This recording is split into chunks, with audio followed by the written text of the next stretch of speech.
Gente, boa noite. É um prazer fazer a nossa última exibição de Mau Encontro Online com esse público tão grande e que a gente espera que participe através do chat, fazendo pergunta para os nossos convidados, tá? Que vão debater com vocês. Hoje a gente tem a honra de receber o diretor teatral Alexandre Reineck, o economista e ex-diretor do Diese, Ademir de Figueiredo, e a nossa diretora Imara Reis. Eu peço para cada um de vocês, se ainda não fizeram, que vocês se inscrevam na nossa página no Facebook, Companhia Letras em Cena, e no nosso canal no YouTube, Cia Letras em Cena. No nosso canal estão editados todos os bate-papos que a gente fez até hoje, tá? A partir de daqui a 2 dias, o debate de hoje vai estar lá editado também. Vocês podem acessar vídeos com artistas da companhia, e vocês vão ficar sabendo das nossas próximas atividades, das nossas próximas montagens, leituras e bate-papos, tá? Então, para começar os trabalhos do dia de hoje, eu queria passar a palavra para o diretor Alexandre Reineck. E eu vou fazer a mesma pergunta para os dois. Eu queria saber de cada um deles o que a peça Mau Encontro bateu neles, que questões levantou, o que eles têm para falar a respeito, e depois pedir para a nossa diretora contar rapidamente como é que foi a escolha do texto, o processo de direção, e aí abrir para as perguntas de vocês, tá? Então, começando, Alexandre, querido, muito obrigada por estar aqui com a gente.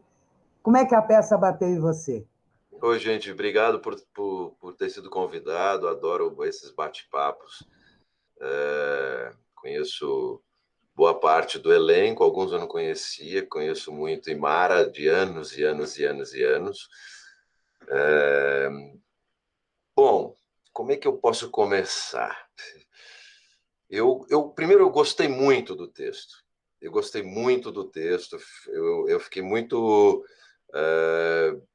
impactado por ter um texto tão contemporâneo, que toca em pontos muito importantes e necessários de serem tocados nesses dias de hoje tão tenebrosos, digamos assim.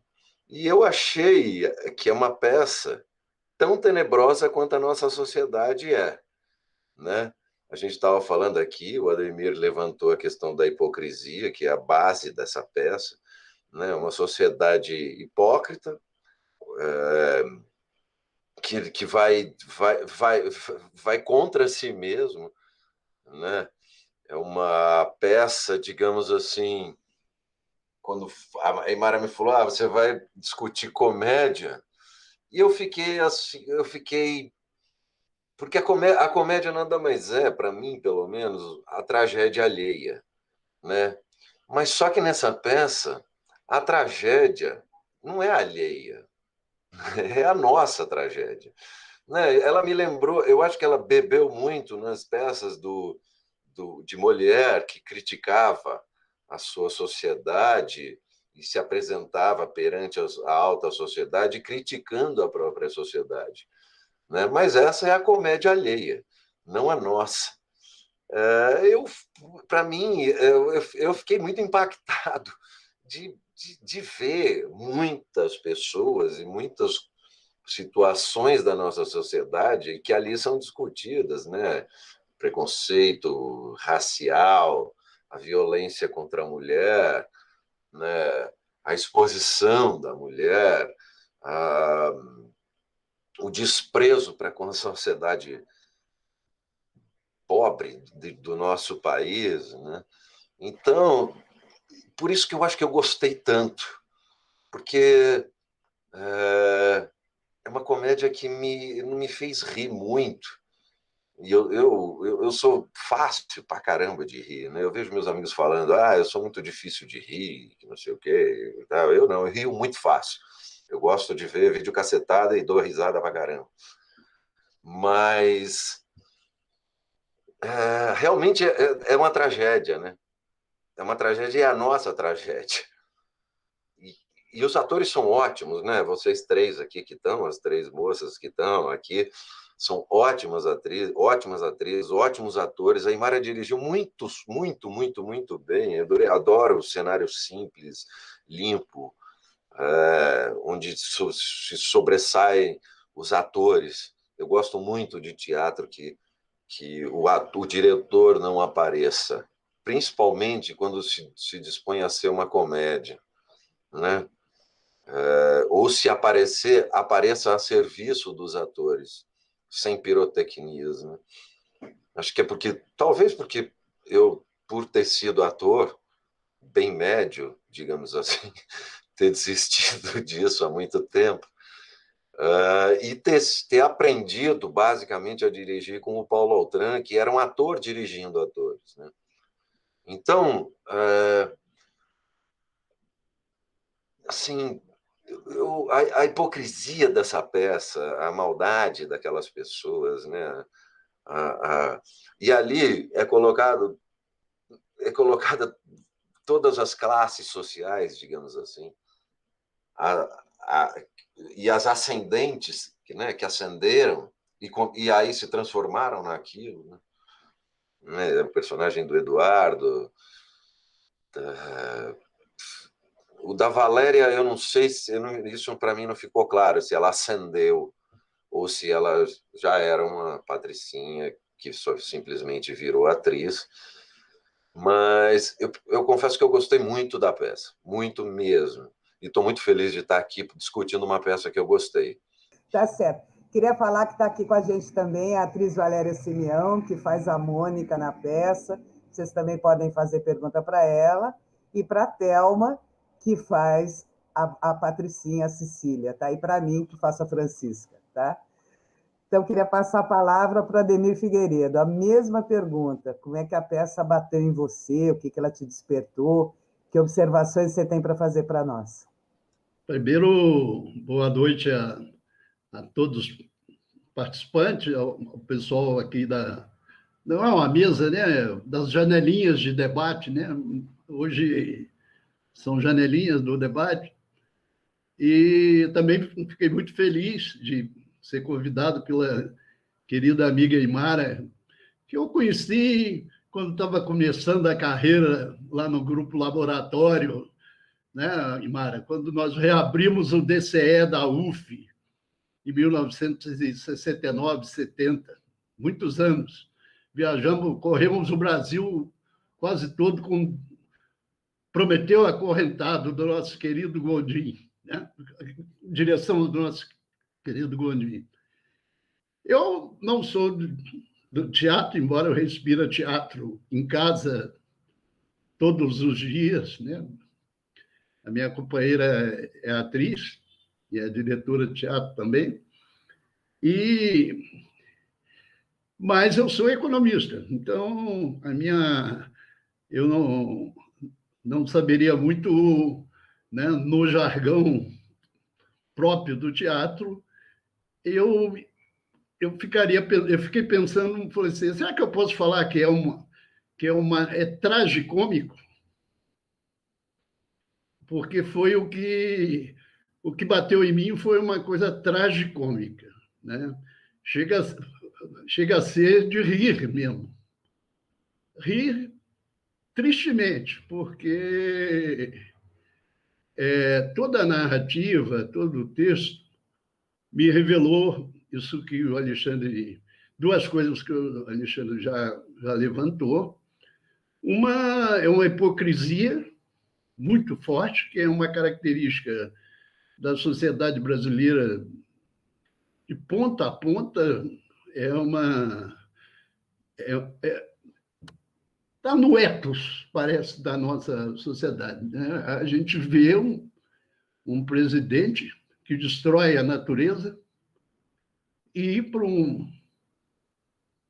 uma reunião internacional e fazer um discurso como se fosse, né, um defensor da natureza. Uma prática de um jeito e um discurso para o mundo de outro. E a outra característica também muito forte é a coisa do racismo, né? O racismo no sentido do racismo, tem um racismo classista e tem um racismo étnico presente em todo o texto. O classista, quando naturaliza uma série de falas a respeito dos pobres no Brasil, e muito também a questão do tratamento do negro na sociedade brasileira. Isso toda hora aparece no texto, né? Mas uma outra coisa que, enquanto observador mais do campo da sociologia, que me chamou muita atenção, é que, ao mesmo tempo que parece ser um grupo homogêneo, no sentido da classe média, uma outra característica interna à concepção desse grupo e à prática desse grupo é de um imenso conflito entre eles o tempo todo uma disputa presente de uma forma até violenta, agressiva, um com o outro. Isso me leva a uma coisa assim, a idiosincrasia individualista se impõe, né, sobre todos os personagens no sentido agressivo de tratar o outro. Então, eu também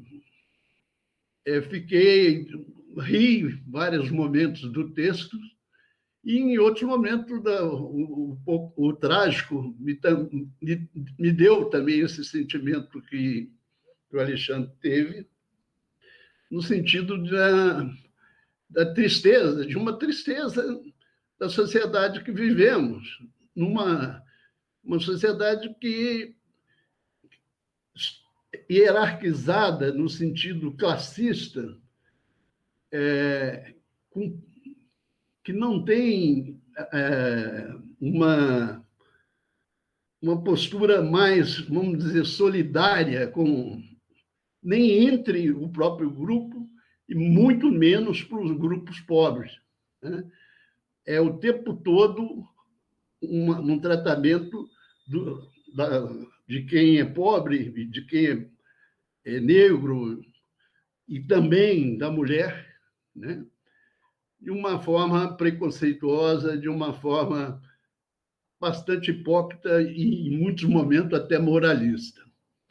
Então, mas o sentido geral do cômico que me pareceu também, é de que o texto, na verdade, o que pretende é revelar isso. E, nesse sentido, o texto é muito oportuno e muito bacana, né? Para usar uma expressão lá nossa do Rio, né, Imara? É um texto muito bacana no sentido dessa revelação. Então, foi isso. E também gostei muito da atuação de todas vocês que estão aí e dos demais que não estão, mas que fizeram um bonito espetáculo. Imara, conta um pouquinho para a gente do processo. Põe seu som, Imara. Desculpe. A primeira vez que eu vi a leitura da peça, eu já me encantei por ela. Eu fui a primeira pessoa que falou assim, essa peça da samba.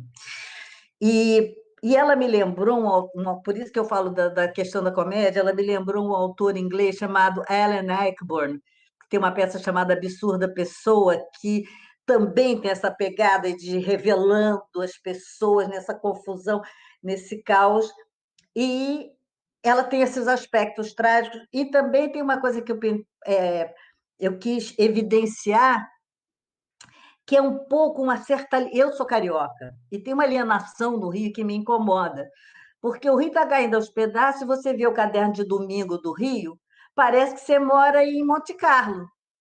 Está tudo bem.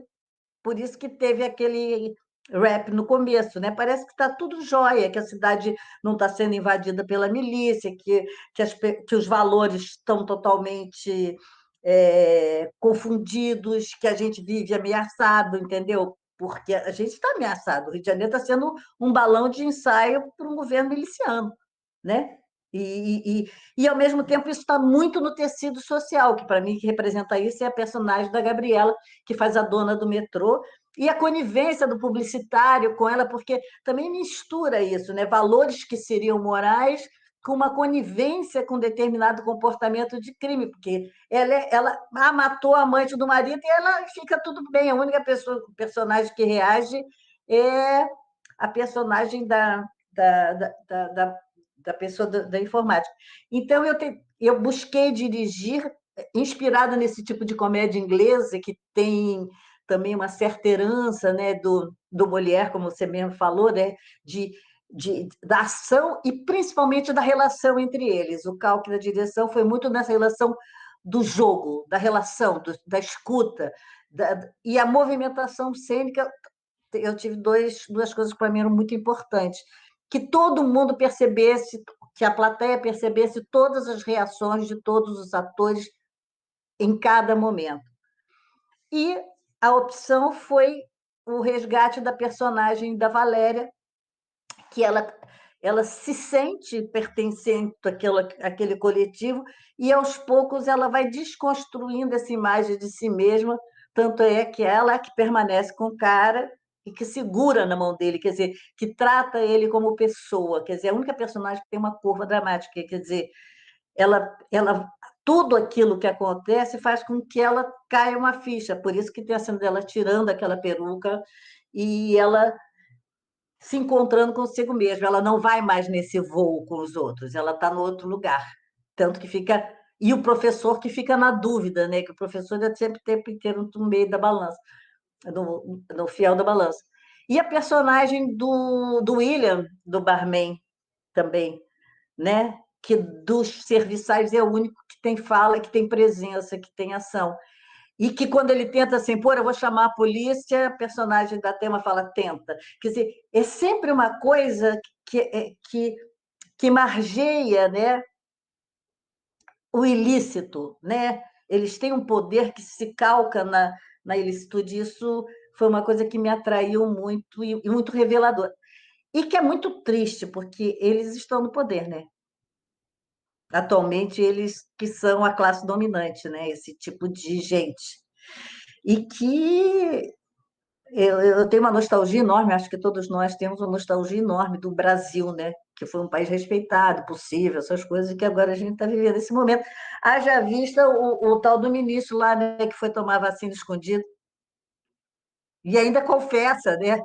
Quer dizer, ele mesmo diz, é uma inversão de valores, né? Ninguém contrabandeando vacina e, ao mesmo tempo, apoiando o negacionismo. Essa sociedade convulsa, eu acho que a peça do Guilherme, ela abarca essa realidade muito bem, né? E que é uma tragicomédia, sim, porque a gente está vivendo essa tragédia, a gente é figurante não remunerado, né? Não tem cachê, lanchinho, nada, né? A gente é figurante de uma tragédia que foi anunciada, mas que, enfim, estamos nela, né? Então, foi as coisas que me nortearam. E que eu acho que a peça está mais forte e mais clara agora do que quando a gente montou. Quando a gente montou, chocava muito mais as pessoas. Elas se sentiam muito agredidas, porque também fala um pouco das algumas questões que são da gente também, né? Que a gente se pega, às vezes. É isso. Legal, legal, Tem Imara. duas perguntas aqui no chat, tá bom? Para o Ademir e para o Alexandre, perguntando o que vocês fariam se estivessem nessa sala VIP na mesma situação. Não sabe.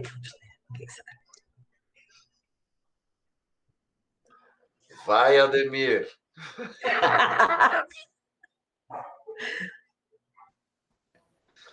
Olha, na verdade, imaginar essas situações muito próximas a gente viveu aí nos aeroportos recentemente. Em função de uma política que tentou massificar o uso, nós somos um país continental, né? devíamos ter outras opções de transporte, não temos, e se massificou o uso do avião, com a classe média baixa podendo viajar. E a gente viveu várias vezes, eu vivi muitas vezes, até porque eu dependo muito do avião dependi muito do avião para trabalhar nesses últimos anos, e não foram poucas vezes que eu me defrontei com situações igual de deboches ou de agressão, igual a essa com uma pessoa do lado, né? E isso sempre me indignou muito. E eu também, eu sou um pouco sangue quente, já que a pergunta é pessoal, eu sou sangue quente. Do meu lado, não vai fazer sem eu tomar uma posição, não. Então, certamente, se eu tivesse ali dentro, o que eu ia me preocupar mais era com o atendimento daquela pessoa que estava necessitando de um atendimento. Como é pessoal, de qualquer jeito, eu daria um jeito de chegar ao serviço médico. Exatamente. Eu primeiro levaria o cara para a enfermaria do aeroporto. Depois voltava lá e ia bater boca forte com todos aqueles filha da puta. Tem uma pergunta para você também. Muitas vezes, acho que só iria bater boca, até que precisasse bater mesmo. Tem uma pergunta para você aqui, Mara, mas antes tem uma observação interessante aqui, que fizeram um paralelo aqui com os participantes do Big Brother Brasil, que eles também são assim, entram todos amigos, ao longo dos dias as máscaras caem e vão se revelando, que é da Ru Matos, e o Leandro responde, fora que a situação do Big Brother Brasil atual é exatamente o que acontece na sala VIP do espetáculo. Para Mara tem a pergunta: como surgiu a ideia da babá e do segurança serem manequins? Bom, no texto, como eles não têm fala, e é o primeiro texto do Guilherme, ele pediu que não fosse feito por atores. Então, eu fiquei com essa coisa de como você materializar, e principalmente para o público, pessoas que não estão ali. E eu fiquei com essa questão, assim, a ausência, só o vácuo, não me satisfazia. Aí eu pensei no manequim, que tem toda uma carga simbólica, e no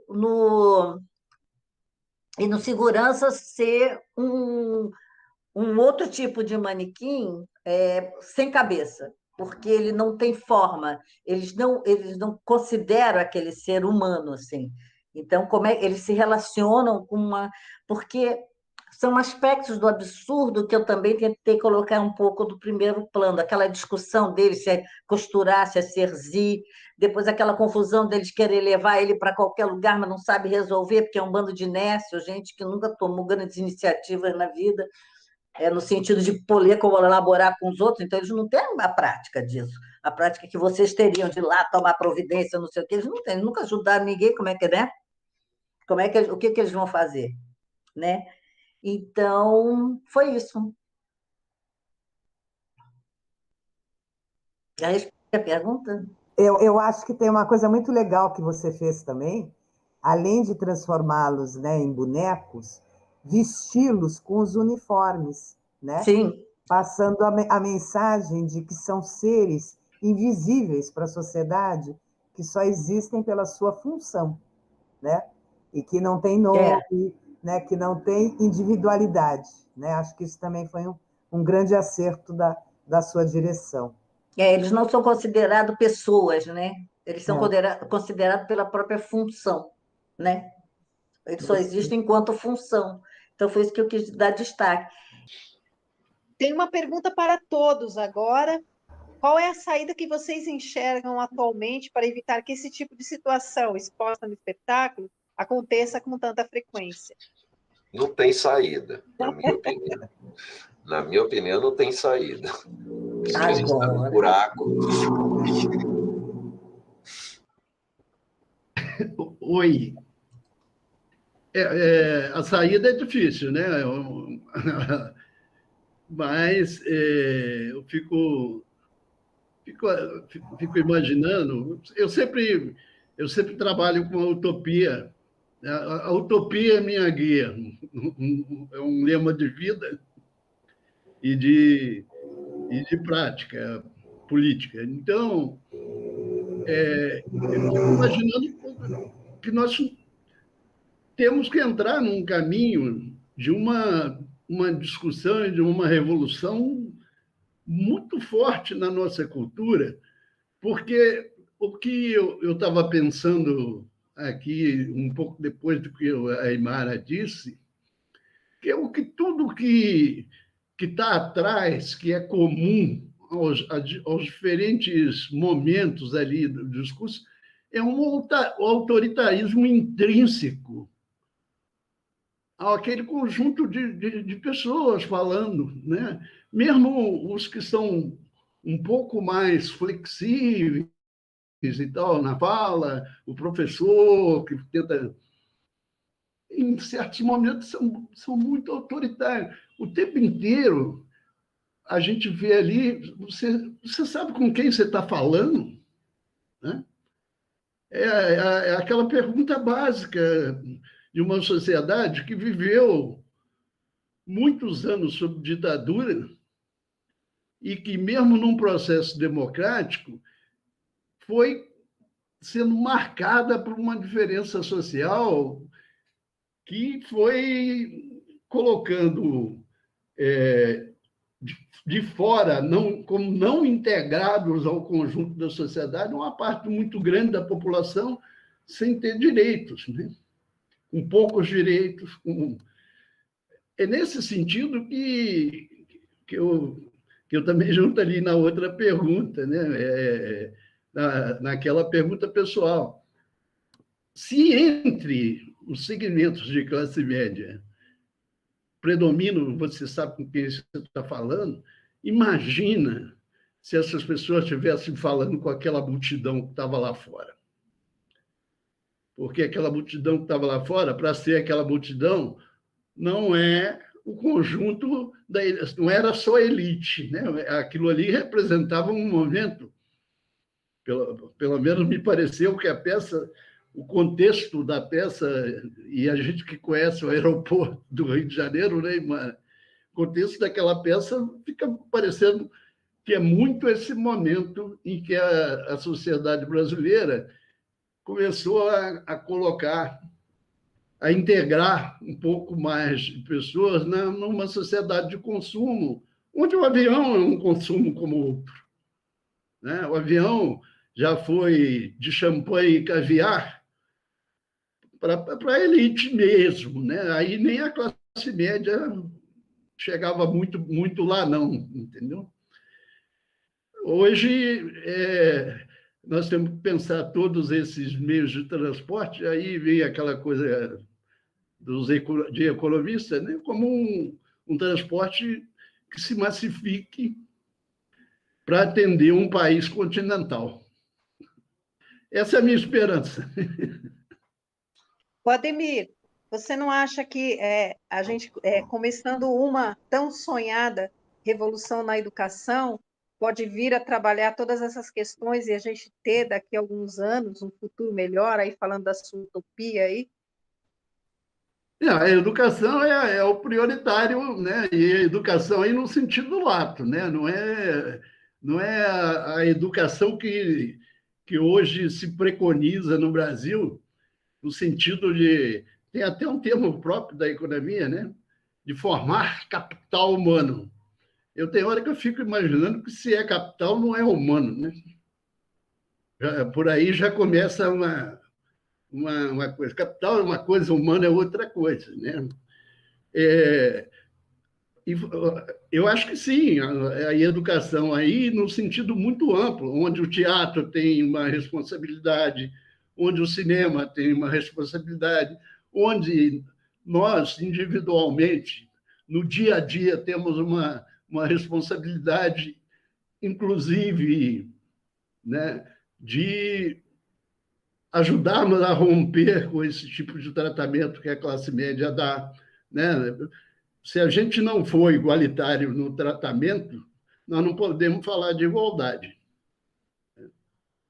E eu acho que esse é um princípio que fundamenta qualquer educação cívica no sentido de educação para a cidadania, né? Educação cidadã, né? Não é educação para ser capacho do capital ou um explorado pelo capital. Não, não é isso. Educação é um sentido amplo humanista, capaz de criar, né, uma sociedade com mais identidade. Me veio muito aquela frase que é do Aldo Lara Rezende, que depois virou o que o Nelson Rodrigues ampliou. E hoje em dia eu fico pensando, o brasileiro é solidário mesmo só no câncer ou não é solidário em nada? Né? Porque assim, a gente vê muita solidariedade, eu trabalho, eu faço trabalho solidário todo mês, a gente vai distribuir e tal. Agora, assim, na nossa sociedade, classe média, classe alta, qual o sentimento de comunidade que a gente tem, né? Por exemplo, eu moro aqui numa vila com 5 casas só. 5 casas. Tem uma pessoa que solta o cachorro na vila para cagar na vila. E ela se acha dona da vila porque ela mora mais tempo do que todo mundo. Então, você fica pensando, são 5 pessoas que se veem toda hora. Oi, tudo bem? Então é uma hipocrisia. Né? Eu acho que a gente vive essa hipocrisia que é colocada na peça, e aí, como o Ademir falou, que separa, né, a sala VIP do aeroporto do resto, né? O avião que já foi de champanhe e caviar passou para barrinha de cereal e agora não é nem água, nem água tem, né? Daqui para o Rio nem água mais tem. Não tem Então, nem assim, bagagem, né? Agora nem bagagem você nem pode levar. bagagem você pode mais levar. Eu fico pensando, que interesse a nossa classe média, que é quem movimenta o país, né? Está interessada em dar educação para a população? Uma pergunta que eu me faço, assim, qual tem interesse da classe política em dar educação para a população? Que eles vão perder muito com isso. Não é uma boa jogada para eles dar educação para a população, né? E aí, eu acho muito trágico isso.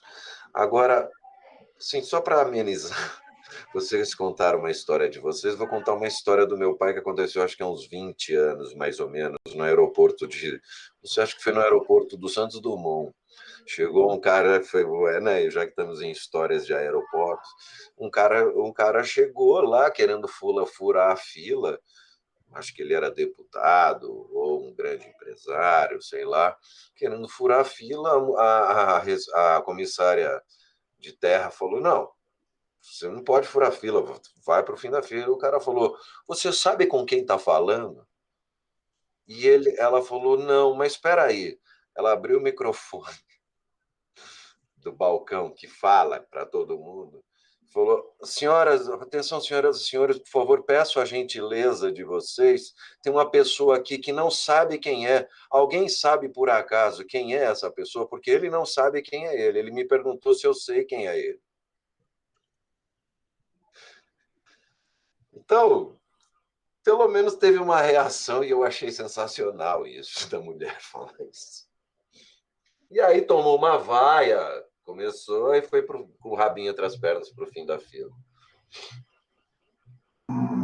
Perfeito. Queridos, está dando o nosso tempo. Queria falar que foi um prazer tê-los aqui com a gente, que a gente encerrou essa temporada com chave de ouro, foi muito bom, tá? Queria agradecer demais o Ademir falar do prazer em conhecê-lo, que eu não o conhecia. Alexandre, que eu conheço há um tempão, já vi várias peças dele, já ri muito com as peças dele, gosto muito. E Mara, que está com a gente desde o início do processo, Valéria, Thelma, Leandro, que graças ao Leandro é nosso assessor para assuntos digitais. Graças a ele, a gente tem essa sala, tem a peça sendo exibida todos os dias com perfeição. E queria agradecer a todos vocês que estiveram com a gente. Foi ótimo esse período.